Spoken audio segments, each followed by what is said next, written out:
ஏன் சாண்ட்ராக்கு நீங்க red card குடுக்கல?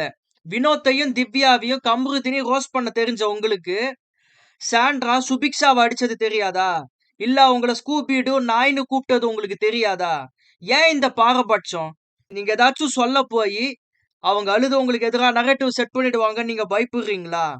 இவங்களும் ரம்யா மாரி ஒரு சிம்பத்தி கேம் தான் ஆடிட்டு இருக்காங்க. என்ன? இப்ப நமக்கு ஓப்பனா தெரிய மாட்டேங்குது. கொஞ்சம் கொஞ்சமா இப்பதான் எக்ஸ்போஸ் ஆக ஆரம்பிக்குது. நீங்க சாண்ட்ராக்கு ரெட் கார்டு கூட குடுக்க வேணாம்.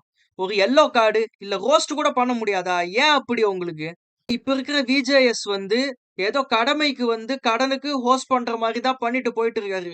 கரெக்டா அட்ரஸ் பண்றது இல்ல.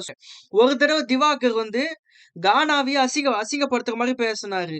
அத வந்து அவரு கேட்கவே இல்ல. இந்த மாதிரி கண்டிக்கத்தக்க வேண்டிய விஷயங்கள்ல சில சமயம் அவர் கண்டிக்கிறது இல்ல.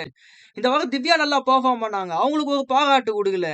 இதெல்லாம் தான் ரொம்ப பாரபட்சமா இருக்குங்க.